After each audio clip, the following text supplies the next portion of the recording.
E sobre essa questão do protetor solar, acho legal a gente dar uma focada nisso, porque muito se tem discussão sobre alguns protetores fator 30, fator 40, fator 50. Isso realmente varia muito de acordo com o fator, de acordo com o nível de proteção? As camisas, por exemplo, de raios UV, elas também são úteis nesse tipo de prevenção? Sim, então, com relação ao protetor solar, aquele número que a gente sempre vê, 30, 50, 60, isso a gente chama de FPS, que é o Uhum. fator de proteção solar. O que que ele vai dosar? O quanto que aquele produto vai proteger da radiação ultravioleta B. Ele só está falando de UVB. Ele não está falando de UVA, ele não está falando de infravermelho, ele não está Hum. falando de luz visível.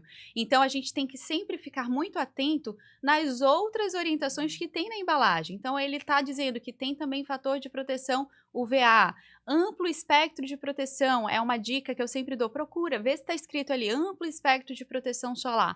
Isso significa que ele não vai proteger só de UVB, ele vai proteger das outras radiações que também vão trazer malefício para a pele. E o que ele vai variar de um para o outro, de uma maneira geral? Quando a gente fala assim, por exemplo, FPS 30 para o FPS 50, o que que esse número vai indicar?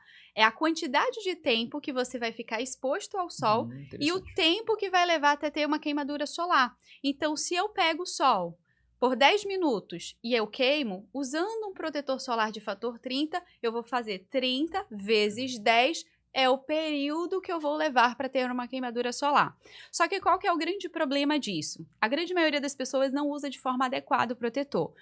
Quer economizar, coloca menor quantidade. E aí isso Compro acaba... mais barato, passa muito tempo.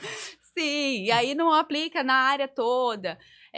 Também não faz a reaplicação. Por que que a gente orienta a reaplicar o protetor a cada 2 horas? Quando você está ali na praia, você tem a maresia, você entra no mar, você tem o vento, você tem areia. Tudo isso vai retirando o produto da sua pele. Então é importante fazer a reaplicação, porque não adianta mas eu tô com fator de proteção solar 99, não preciso reaplicar. Precisa, porque a gente vai ter esses outros fatores. Você está suando, o protetor acaba derretendo. Então, tudo isso vai ser muito importante.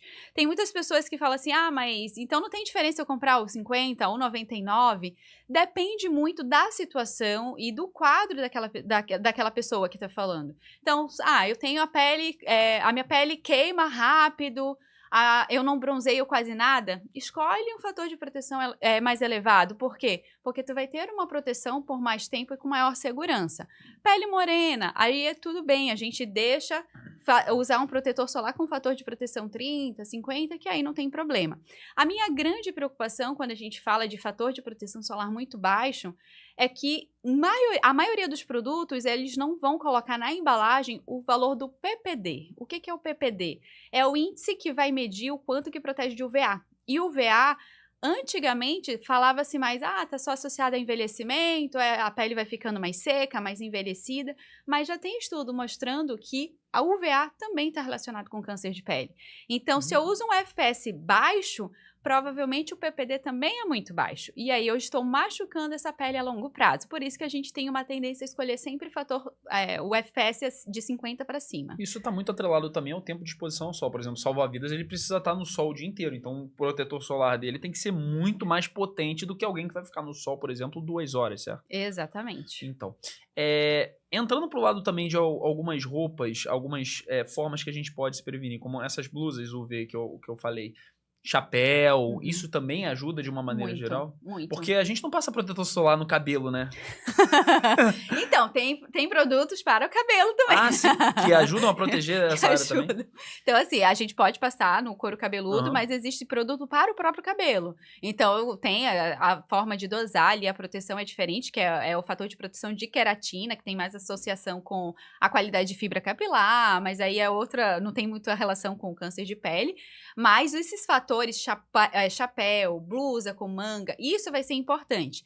Grande parte das pessoas que usam até observam um detalhe, parece que fica menos quente. Por quê? Porque a gente vai ter uma proteção, uma barreira também para o infravermelho.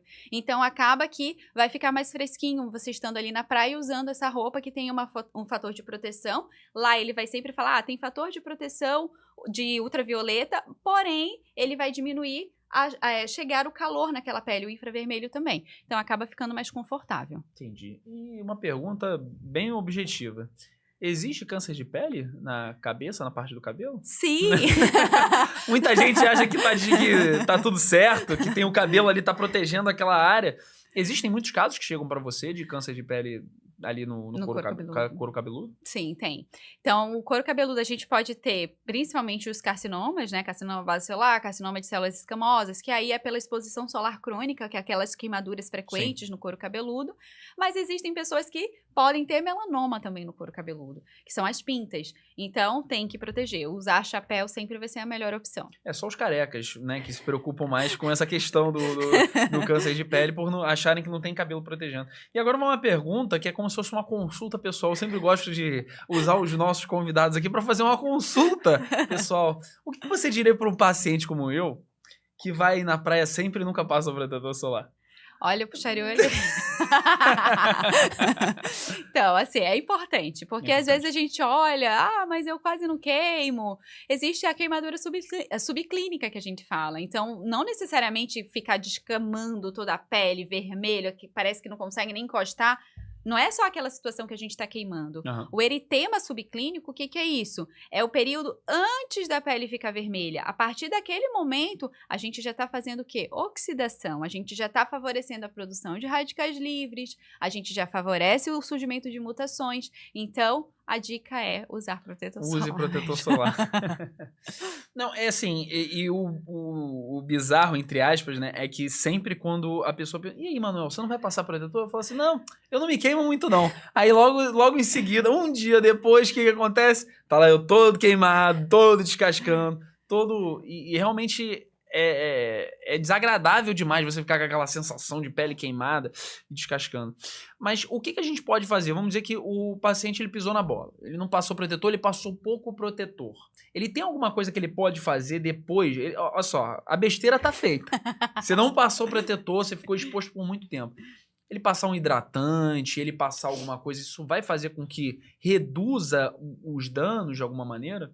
Então, assim, para poder entender o que acontece nessa queimadura solar. É uma queimadura. Então, a gente destrói aquela superfície da pele, a gente fez uma queimadura e o que vai acontecer no nosso organismo? A gente vai perder muito líquido. Então, aquela pele, ela vai ficar ressecada, corre o risco da pessoa ficar, inclusive, com febre, por conta dessa perda de líquido.